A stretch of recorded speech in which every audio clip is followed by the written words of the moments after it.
The ice had been falling for 3 hours when someone started pounding on my front door like they were trying to break it down with their fists.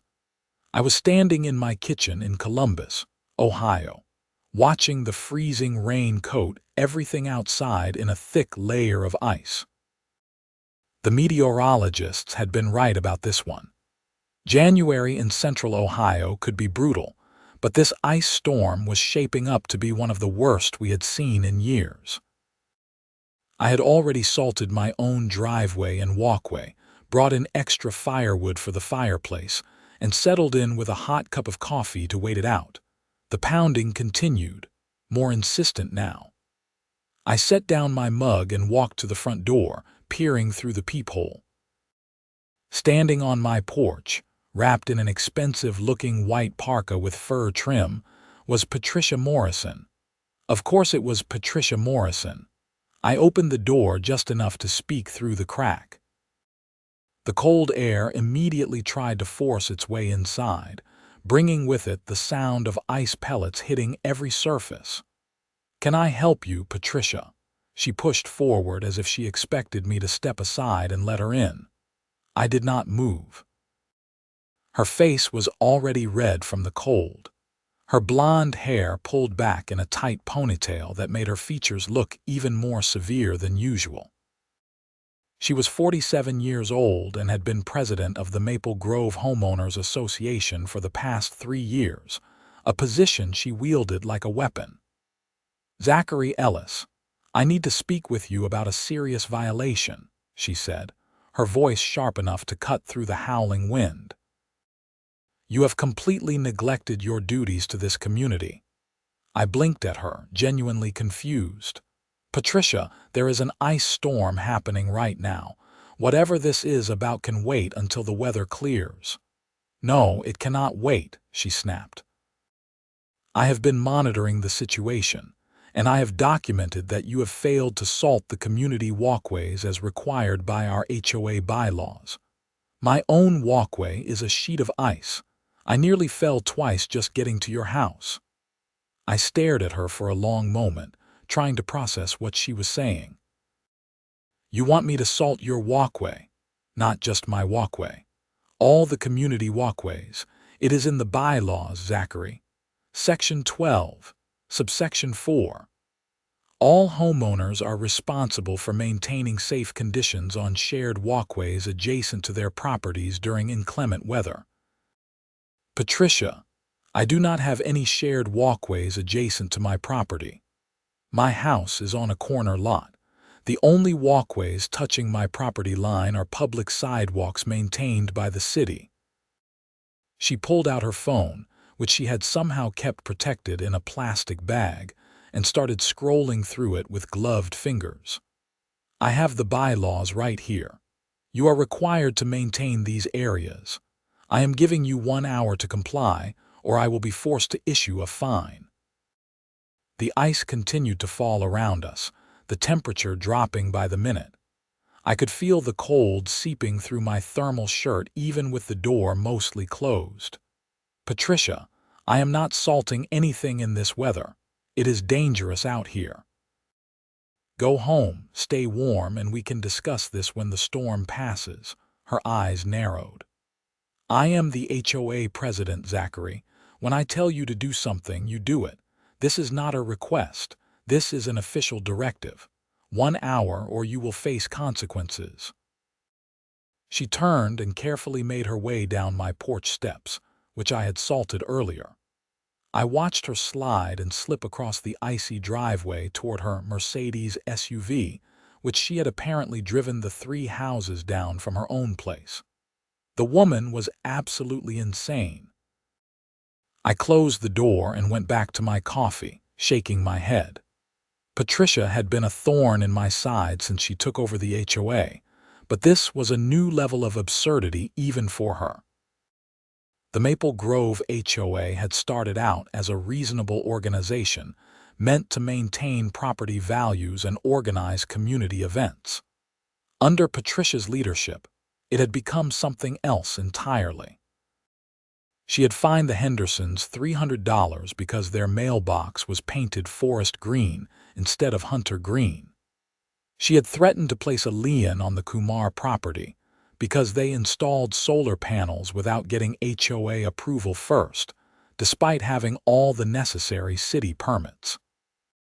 She had tried to ban holiday decorations after Thanksgiving because she thought they were tacky, and only backed down when nearly every homeowner in the neighborhood threatened to recall her. But I had a secret that Patricia did not know about. A secret that made her power over me significantly less than she imagined. I was not just Zachary Ellis, homeowner and resident of Maple Grove. I was also Zachary Ellis, senior property tax assessor for Franklin County. It was my job to evaluate properties and determine their tax assessments. And Patricia Morrison's property was coming up for reassessment in exactly 2 weeks. I had been doing this job for 12 years, and I took it seriously. I was fair, thorough, and by the book. I did not let personal feelings influence my assessments. But I also knew things about property values, improvements, and tax law that most homeowners did not understand. And I had noticed some interesting things about Patricia's property during my routine reviews. 55 minutes after Patricia left my porch, my phone rang. It was her. "Zachary, I have been watching from my window, and you have not done a single thing about those walkways. Your fine is now in effect. You owe the HOA $500 for failure to maintain common areas during an emergency situation." I took a deep breath, reminding myself to stay calm. "Patricia, I am not paying that fine. I have no responsibility for those walkways, and you know it. The bylaws clearly state that homeowners maintain walkways adjacent to their properties. The walkway you are talking about is a public sidewalk. It is maintained by the city. I have consulted with our HOA attorney, and he agrees with my interpretation." She lied. I knew she was lying because the HOA attorney had quit 3 months ago after Patricia refused to pay his bill, claiming he had given her bad advice about the solar panel situation. "Then, have your attorney send me something in writing," I said. "Until then, I am not paying anything, and I am not going out in an ice storm to salt public property. You will regret this, Zachary. I have ways of making your life very difficult." She hung up before I could respond. I set my phone down and returned to watching the ice accumulate outside. The storm was supposed to continue through the night and into the next morning. The Weather Service had issued warnings telling people to stay off the roads and remain indoors. Only Patricia Morrison would think this was an appropriate time to enforce HOA bylaws. The next morning, the ice had stopped falling, but the damage was done. Everything was coated in at least 2 inches of solid ice. Trees were bowed under the weight, power lines sagged dangerously, and the roads were completely impassable. I had lost power around 2 in the morning, but my fireplace and gas stove kept me warm enough. I had prepared for situations like this. Around 10 o'clock, after the sun had come up and I had assessed that it was safe enough to venture outside briefly, I bundled up and went to check on my immediate neighbors. The Patels next door were fine, and they had a generator running. The Johnsons across the street had power and invited me over for hot coffee. As I was standing in the Johnsons' kitchen, warming my hands around a mug, Patricia's Mercedes came sliding down the street. She was driving at a crawl, her hazard lights flashing, and she pulled into the Johnsons' driveway without being invited. Margaret Johnson looked out the window and sighed. "What does she want now?" Patricia made her way to the door, knocking sharply. Margaret opened it, and Patricia pushed her way inside without waiting for an invitation, tracking ice and salt all over the hardwood floors. "I am conducting wellness checks on all residents," Patricia announced, as if she were some kind of official emergency responder. The HOA has a responsibility to ensure everyone is safe during this crisis. We are fine, Patricia, Margaret said, her voice tight. As you can see. Patricia's eyes landed on me and her expression hardened. Zachary, I see you managed to make it over here safely. Interesting that you have time for social visits, but not for fulfilling your community obligations. Patricia, there are tree branches down everywhere, power lines in the streets, and ice covering everything. Nobody should be driving right now. How did you even get over here? I have four-wheel drive, she said, as if that made her invincible. And as HOA president, I have a duty to this community. Unlike some people, I take my responsibilities seriously. Tom Johnson, Margaret's husband, stepped forward. Patricia, I think you should head home. The roads are dangerous, and the county is asking everyone to stay off them unless it is an absolute emergency. This is an emergency, Patricia insisted. We have multiple violations occurring right now. The Hendersons have not cleared their driveway. The Patels have ice hanging from their gutters, and Zachary here has completely abandoned his duties to maintain the walkways. Those are not emergencies, I said, fighting to keep my voice level. Those are normal consequences of an ice storm. Everyone will address them when it is safe to do so. Patricia pulled out a folder that she had been carrying under her arm. I have documented everything. Photographs, timestamps, notes. The HOA board will be reviewing all of this and fines will be issued accordingly. What board? Margaret asked. Patricia, you are the only active member of the board. Everyone else resigned because they could not work with you. This was true. The HOA board was supposed to have 5 members, but the other 4 had all quit over the past 2 years. Patricia had been operating as a board of one, making unilateral decisions and claiming they were official board votes. I am in the process of appointing new board members, Patricia said stiffly. In the meantime, I have full authority to act on behalf of the association. My phone buzzed in my pocket. It was a message from my colleague Stephen at the assessor's office. The county offices were closed due to the storm, but we were all working remotely, handling what we could from home. The message read, "Hey, did you see the Morrison file? She pulled a permit for that addition last summer, but never had it finaled. Might want to flag that for the reassessment." I glanced up at Patricia, who was still lecturing the Johnsons about their supposed HOA violations. An addition that was permitted but never finaled meant it had never been inspected to ensure it met code. It also meant it had never been properly added to the tax assessment. If Patricia had completed a significant addition without having it reflected in her property taxes, that was a problem. A big problem. I excused myself from the Johnsons' house and made my way carefully back to my own place. The ice was starting to melt slightly in the sunlight, but it was still treacherous.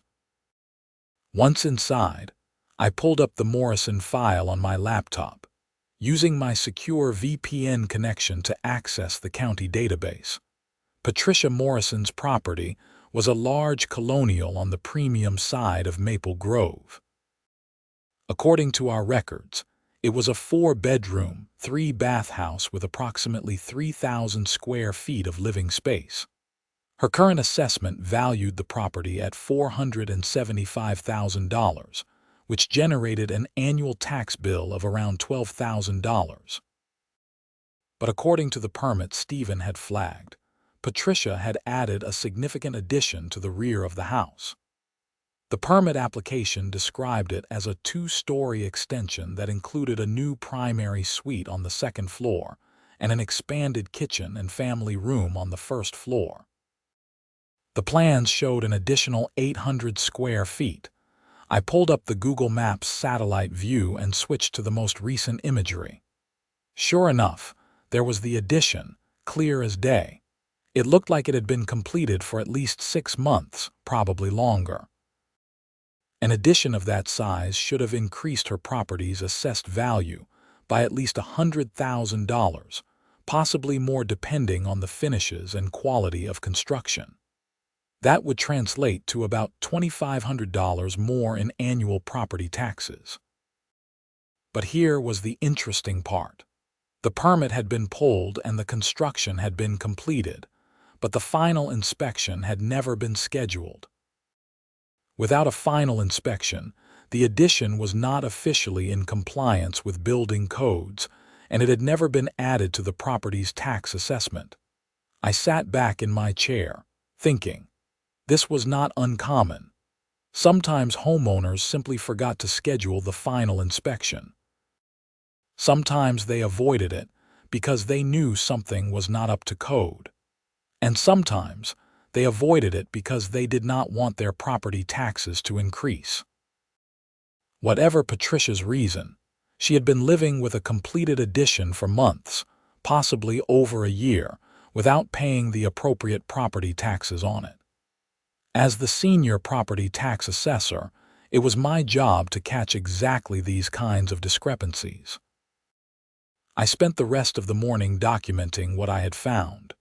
I pulled the permit records, compared them to the satellite imagery, and cross-referenced them with our assessment database. Everything was by the book and completely professional. This was not personal revenge.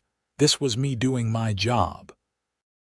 By afternoon, the power had been restored to most of the neighborhood, and the main roads were being treated by the city crews. I received another call from Patricia. Zachary, the emergency has passed sufficiently for you to address the walkway situation.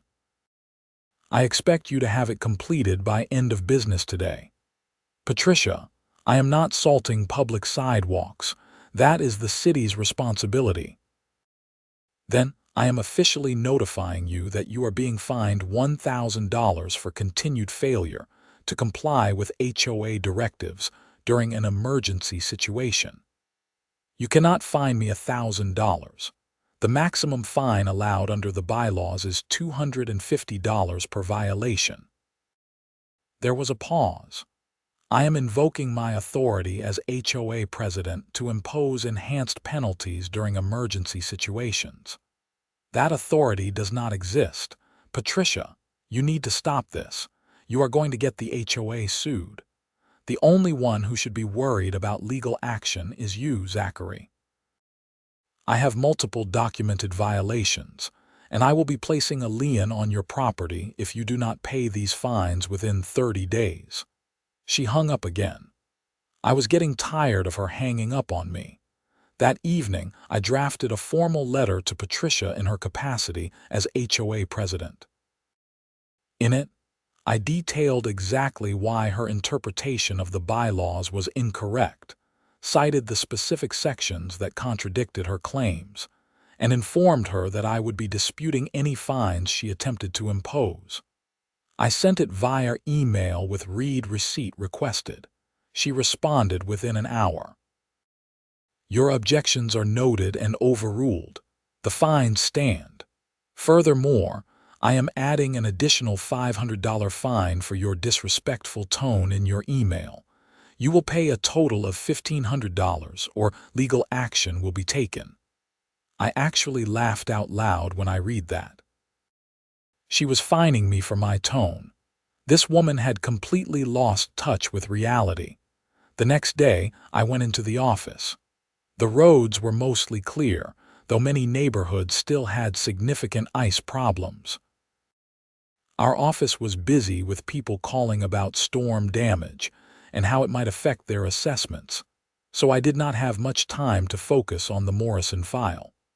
But 2 days later, when things had calmed down, I scheduled a drive-by inspection of Patricia's property. This was standard procedure for any property coming up for reassessment. I did not need to go inside or even leave my car.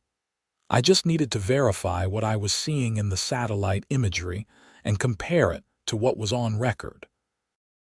I drove through Maple Grove in my county vehicle, a plain sedan with official plates. Patricia's house was impressive, I had to admit. The addition had been done professionally, with materials and styling that matched the original structure perfectly. From the street, I could see that the new section included large windows, high-end siding, and what looked like a copper roof over the bay window.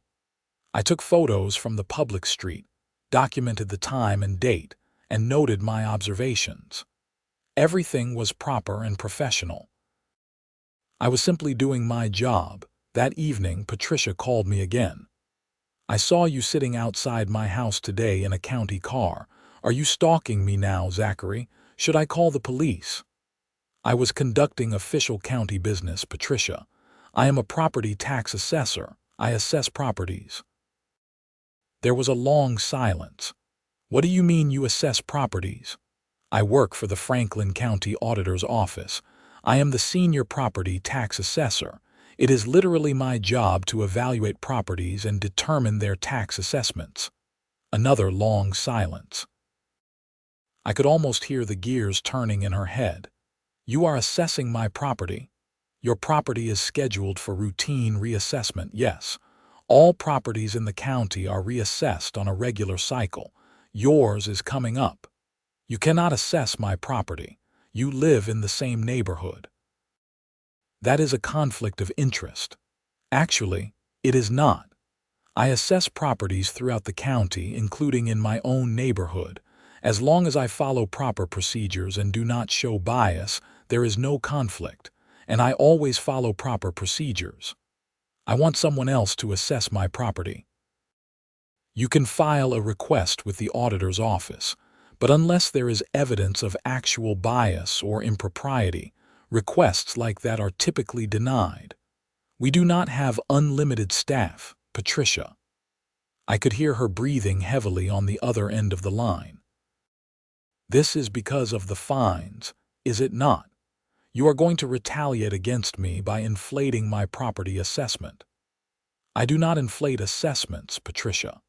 I evaluate properties based on their actual characteristics and assign values based on comparable sales and county guidelines. I do not let personal feelings enter into it." "I do not believe you. You are going to try to get back at me. If you are concerned about your assessment, I suggest you make sure all your permits are in order and all your inspections are completed. That is always a good idea." There was a sharp intake of breath. She knew exactly what I was talking about. "My permits are none of your business," she said, her voice icy. "Actually, permits and inspections are very much my business. They help me determine if improvements to a property were done legally and to code, which affects the property's value." She hung up without another word. I felt a small sense of satisfaction, which I knew was not entirely professional of me, but Patricia had been pushing people around for too long. Over the next week, things escalated. Patricia sent me a certified letter demanding payment of the fines plus late fees, bringing the total to $1,750. I responded with my own certified letter, formally disputing the fines and requesting a hearing before the HOA board. She responded that, as the sole board member, she had reviewed my dispute and denied it. The fine stood, and she was now initiating lien proceedings against my property. This was where she crossed a line. You cannot just place a lien on someone's property because you feel like it. There are procedures, legal requirements, and documentation needed. Patricia was either bluffing or she was genuinely ignorant of how liens worked. I contacted an attorney who specialized in HOA law. Her name was Rachel Summers, and she had a reputation for dealing with overbearing HOAs. I explained the situation to her, and she laughed. "Patricia Morrison. I know Patricia. She threatened to sue me last year when I represented the Kumar family over the solar panel issue. She does not have a leg to stand on, Zachary. These fines are completely invalid." "Can she actually file a lien?" "She can try, but it would get thrown out immediately. And if she does try it, you will have grounds to sue her and the HOA for harassment and abuse of authority. I would be happy to take that case. I thanked her and told her I would keep her updated. I had a feeling I was going to need her. The following Monday, I completed the formal reassessment of Patricia's property. I measured the square footage based on the building plans from the permit, verified the construction quality from my visual inspection, and compared the property to recent sales of similar homes in the area.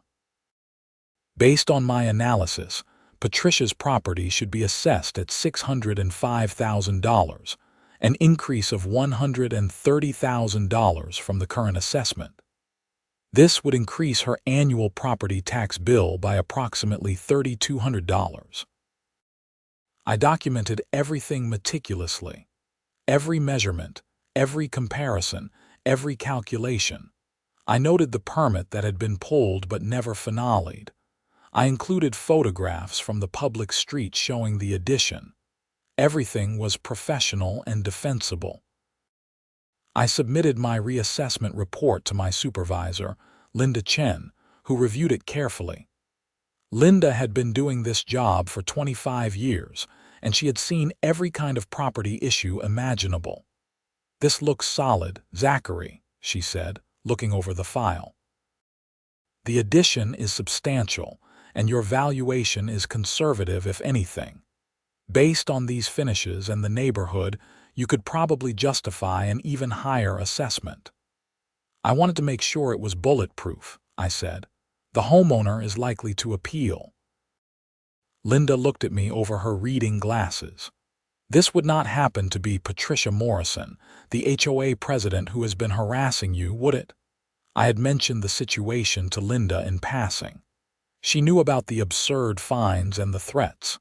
"It is, but that did not influence my assessment. I evaluated the property exactly as I would any other." "I know you did. Your work is always solid, but be prepared for her to make noise about this. She strikes me as the type who does not take bad news well." Linda was right.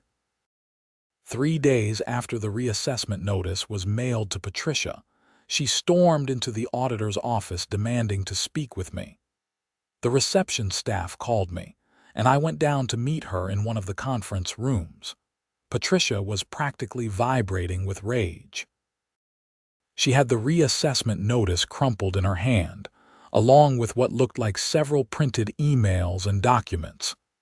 "This is retaliation," she said before I even sat down. "You have artificially inflated my property assessment because of a personal grudge. I am filing a formal complaint against you, and I am going to make sure you lose your job. Patricia, your property assessment is based on the documented characteristics of your property, including the 800 square foot addition you built last year. That addition was properly permitted.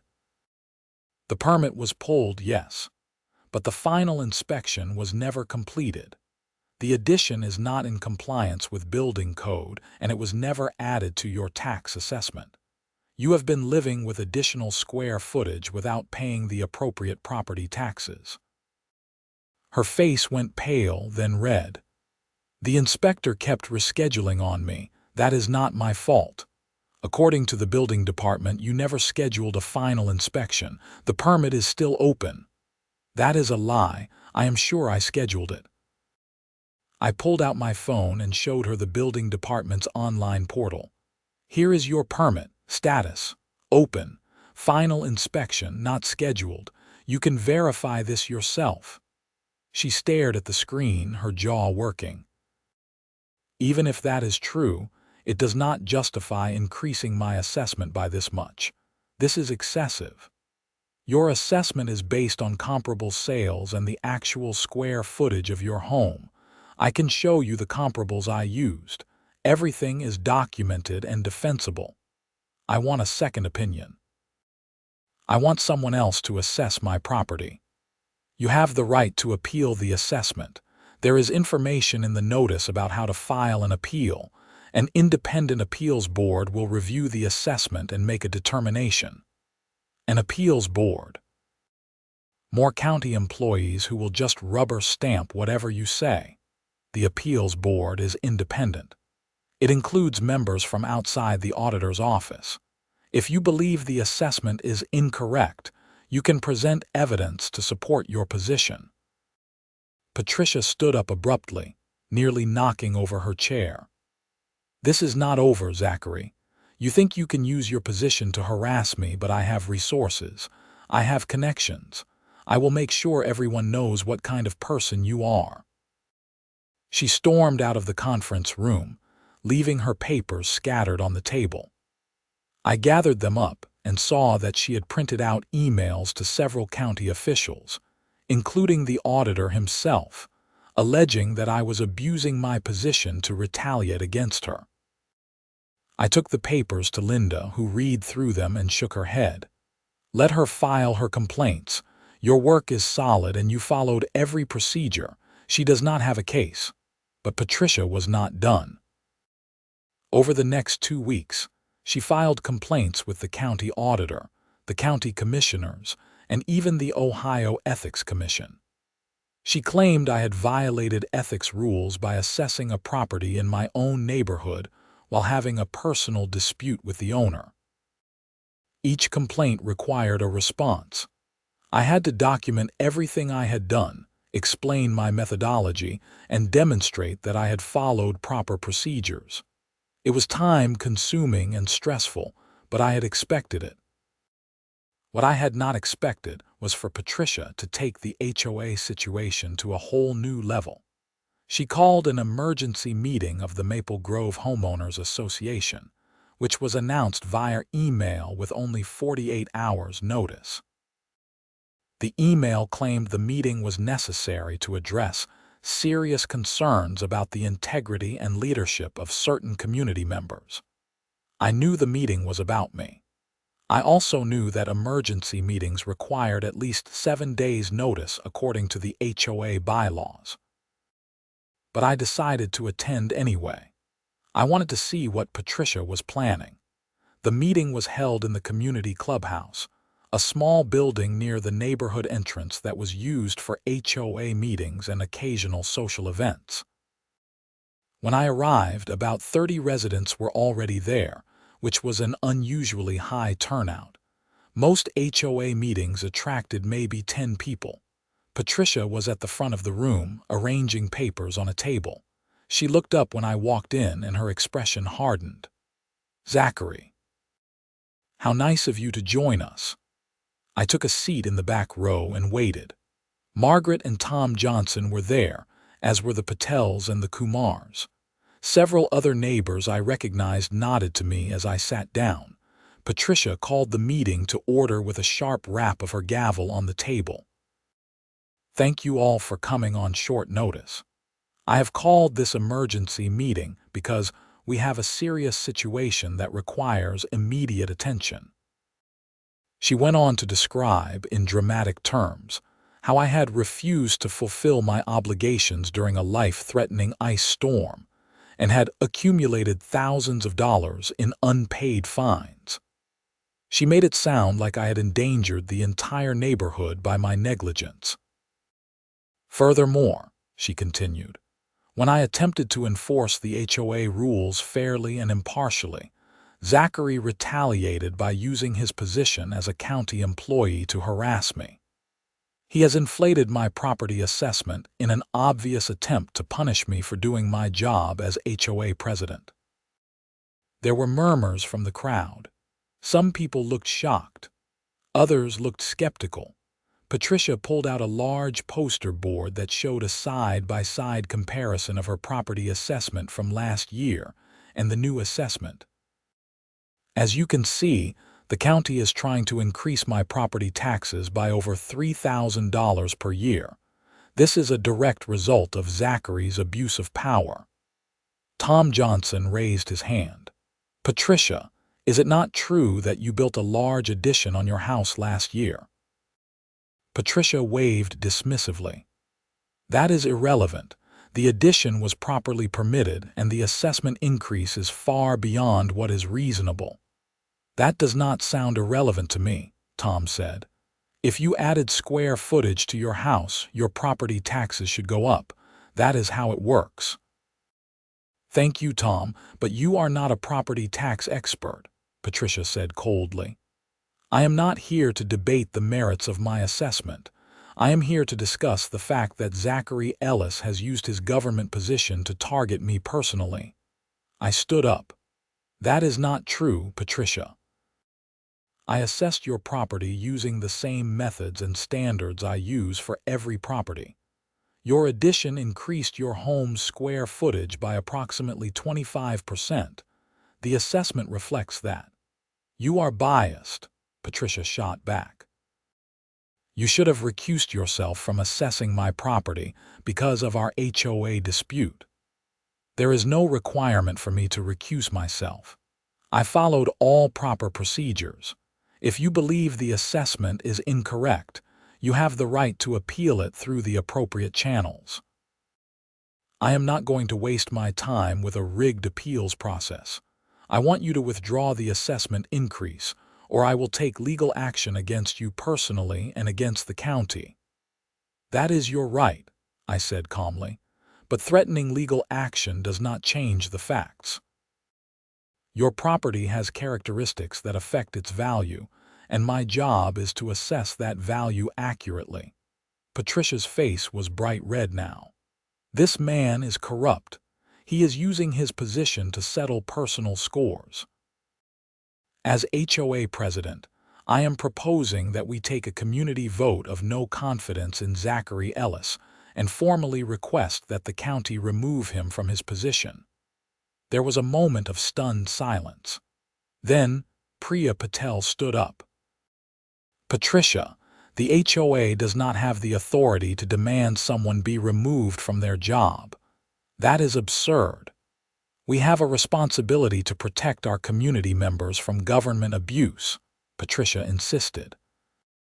You mean you have a responsibility to protect yourself from paying your fair share of property taxes, Priya shot back. Everyone in this room knows you built that massive addition. We watched the construction for months. Of course your taxes should go up. Several people nodded in agreement. Margaret Johnson stood up next. I would like to make a motion that we discuss Patricia's conduct as HOA president. I believe she has been abusing her authority and using her position to harass residents who disagree with her. That motion is out of order, Patricia said quickly. We are here to discuss Zachary's misconduct. Actually, any homeowner can introduce a motion at an HOA meeting, Tom Johnson said. I second Margaret's motion. Patricia looked flustered. This was not going the way she had planned.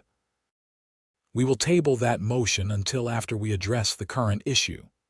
No, said Arun Kumar, standing up. We are going to discuss your conduct right now, Patricia. You have been out of control for too long.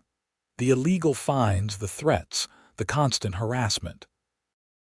Many of us have been keeping quiet because it was easier than fighting with you, but this situation with Zachary has crossed a line.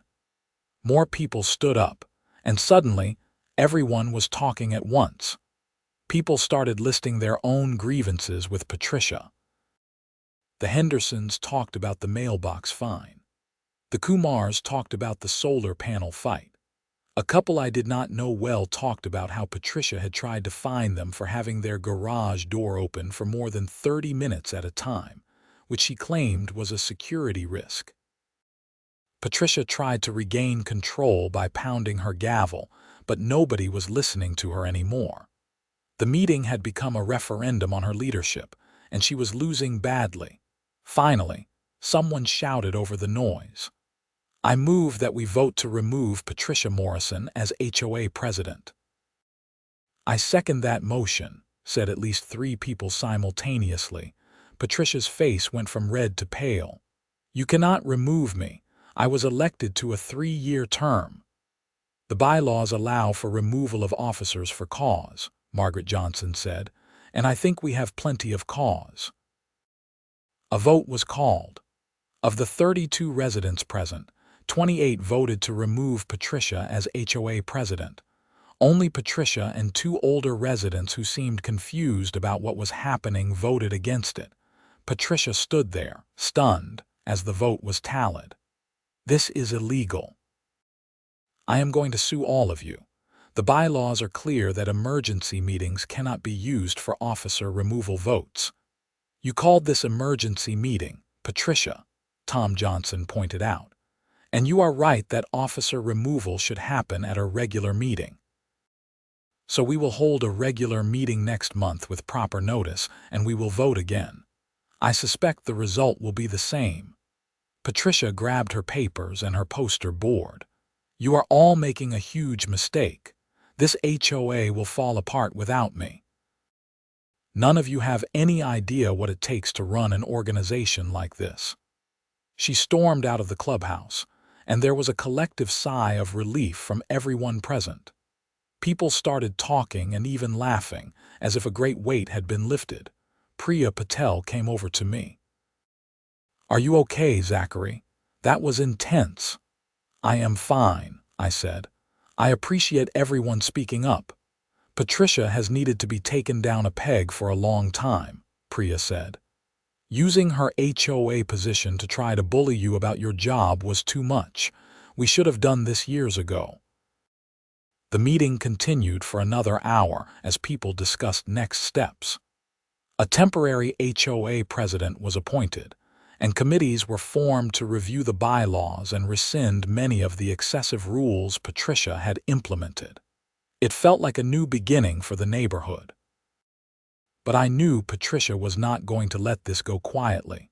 Sure enough, 2 days later, I received a formal notice that Patricia had filed a lawsuit against me personally and against Franklin County.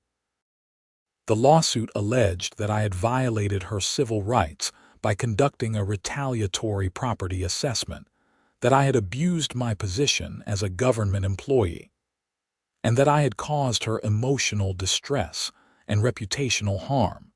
She was seeking $500,000 in damages. I immediately contacted the county's legal department, and they assigned an attorney to represent me. His name was David Foster, and he had handled many similar cases. This lawsuit is frivolous, David told me after reviewing the case. She does not have standing for most of these claims, and the ones she does have standing for are without merit. You are going to be fine. But I still have to go through the legal process, I said. Unfortunately, yes. But we will move to dismiss most of the claims quickly, and I doubt this ever gets to trial. People file lawsuits like this all the time when they are angry. Most of them fizzle out once they realize how expensive and time-consuming litigation is. David was partially right. The county moved to dismiss the majority of Patricia's claims, and the judge agreed, throwing out everything except a single claim that I had acted with bias in my assessment. Even that claim was shaky, but the judge decided there was enough there to allow discovery to proceed. Discovery meant that both sides could request documents and take depositions.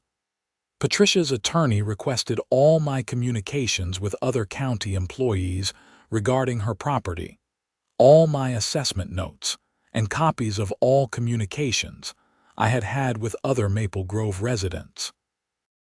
I had nothing to hide. I turned over everything requested, and it all supported my position that I had done my job properly. But Patricia also had to respond to discovery requests.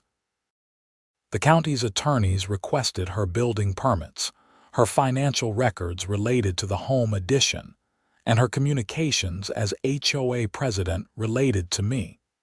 This was where things got interesting. When Patricia's building permit file was produced, it showed that she had indeed never scheduled a final inspection. But it also showed something else. The contractor who had done the work had emailed the building department twice expressing concerns that Patricia was refusing to let them schedule the final inspection until she had paid them in full. But she was withholding payment because she claimed the work was defective. The contractor had eventually filed a mechanic's lien against Patricia's property for $60,000 in unpaid work. Patricia had settled the lien for a reduced amount, but the permit had never been closed out.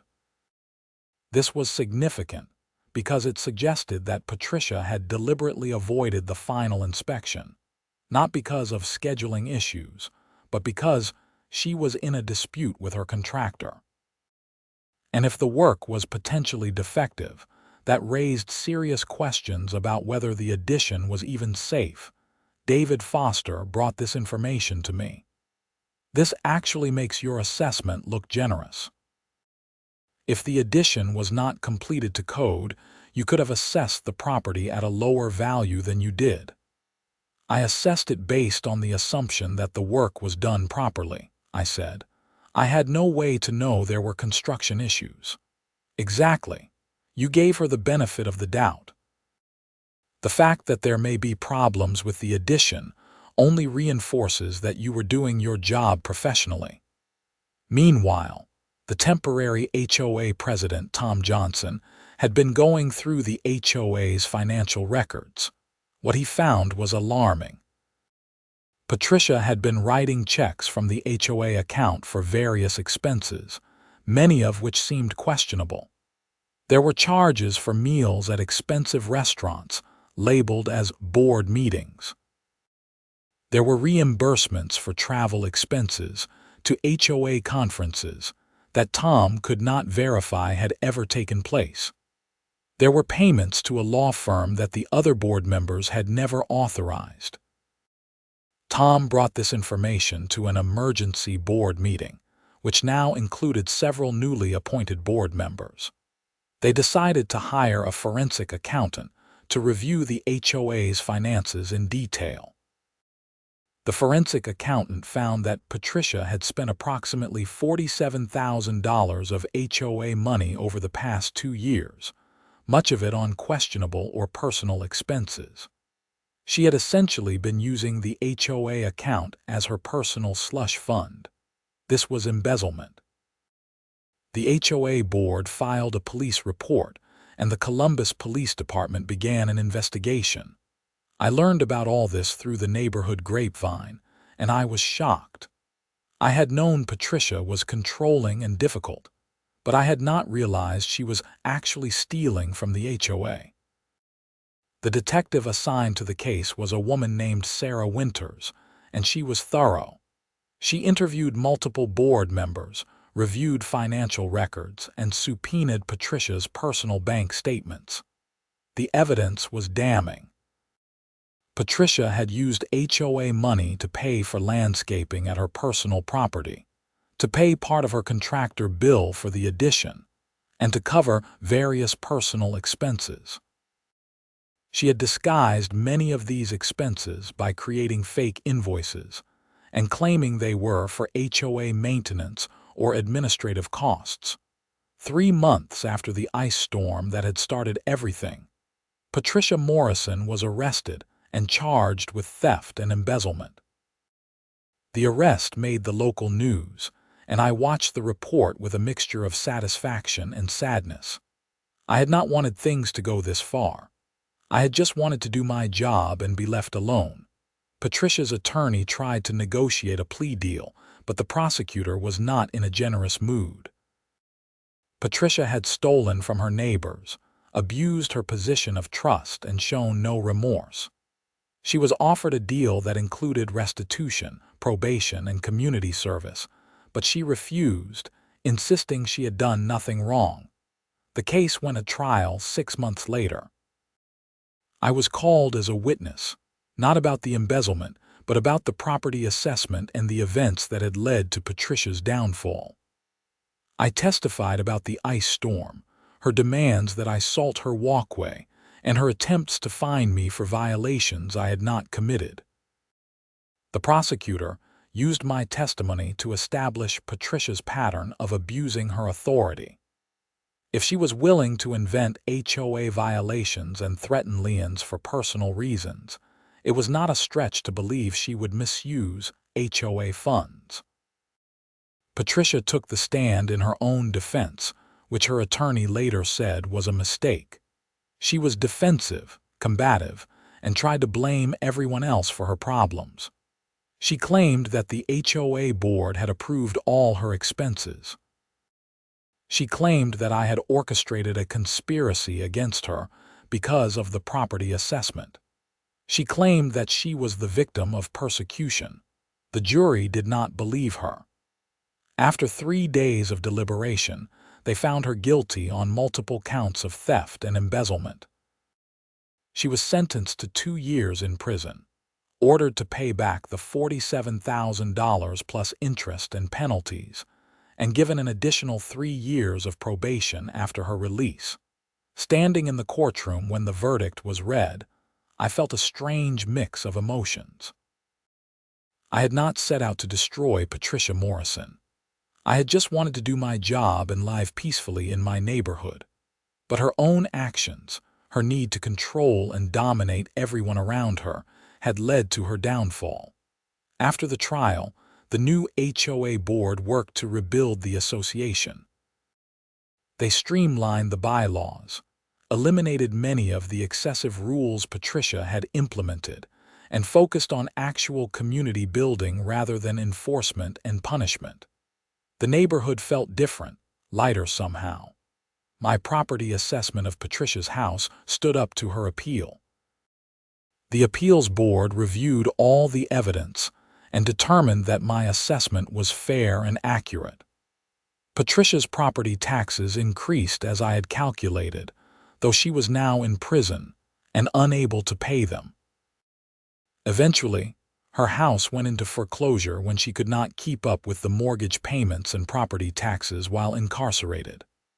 A young couple bought it at a discount, finished the work on the addition properly, and got the final inspection completed.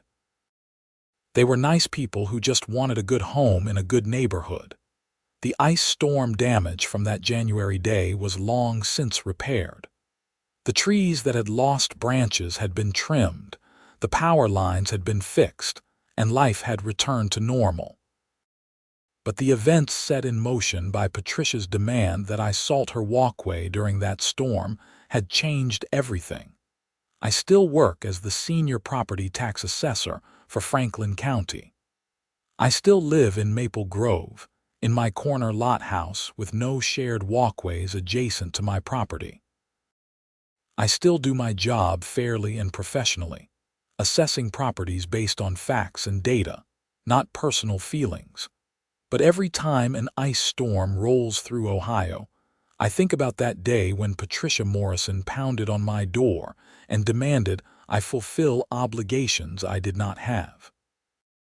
I think about how her need for control and power led her to abuse her position in ways small and large. I think about how she could have simply stayed home, stayed safe, and waited out the storm like everyone else.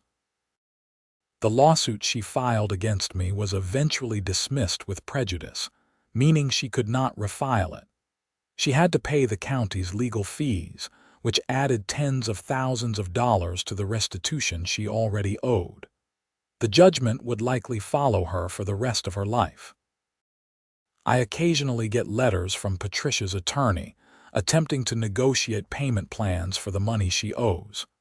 I forward them to the county's legal department and let them handle it. It is not personal anymore. It is just business. The Maple Grove HOA is now run by a board of 5 active, engaged members who actually care about the community. They organize movie nights in the summer, a Halloween party for the kids, and a holiday lights contest in December. They enforce the reasonable rules that maintain property values and keep the neighborhood looking nice. They do not fine people for having the wrong shade of green on their mailbox. Tom Johnson, the current HOA president, sometimes jokes that we should send Patricia a thank you note from prison. Her reign of terror had been so bad that when she was finally removed, everyone came together to make sure nothing like that ever happened again. The community is stronger now because we all learned what happens when you give one person too much power and too little oversight. I learned some lessons too. I learned that doing your job with integrity matters, even when someone is threatening you. I learned that bullies often have secrets they are trying to protect. I learned that communities can come together when they have had enough of being pushed around. And I learned that you should never demand that your property tax assessor do you personal favors, especially when you have unpermitted construction you are trying to hide. On winter evenings, when the temperature drops and the weather forecast mentions the possibility of ice, I make sure I have plenty of salt for my own driveway and walkway. I charge my phone, stock up on firewood, and prepare to ride out the storm in comfort and safety. And when the ice starts to fall, I stay inside where it is warm, secure in the knowledge that I do not owe anyone anything, that I have done my job with integrity, and that Patricia Morrison is no longer in a position to demand anything from anyone. The ice always melts eventually. The sun comes out, the temperatures rise, and life goes on. Some storms leave lasting damage, but others just leave lessons learned and stories to tell. This particular storm left me with both. And somewhere in a minimum security facility about 90 miles from Columbus, Patricia Morrison has plenty of time to think about the choices she made, the power she abused, and the day she decided to pound on her neighbor's door during an ice storm and demand he salt her walkway. She learned I was her property tax assessor. But more importantly, she learned that nobody is above the law, not even the HOA president. And that lesson, delivered through the courts and the justice system, was one she should have learned a long time ago. The story could have ended differently. If Patricia had been reasonable, if she had worked with people instead of against them, if she had been honest about her property improvements and her use of HOA funds, she might still be living in her house, with the addition she was so proud of. She might still be HOA president, organizing community events and helping maintain property values. But Patricia was not reasonable. She was not honest. And when she tried to use her power to force me to do something I had no obligation to do, when she tried to punish me for refusing to submit to her demands, she set in motion a chain of events that exposed everything she had been hiding. Sometimes karma comes in the form of an ice storm and a property tax reassessment. Sometimes justice looks like a jury verdict and a prison sentence. And sometimes the best revenge is not revenge at all, but simply doing your job with integrity and letting the truth speak for itself. I am still here in Maple Grove in my house on the corner lot. Patricia is gone, her house sold to new owners, her reputation destroyed, her freedom lost. The HOA continues without her, healthier and more functional than it has been in years. And when people ask me about that ice storm and what happened with Patricia Morrison, I tell them the truth. I tell them about the pounding on my door, the absurd demands, the illegal fines, and the discovery of embezzlement.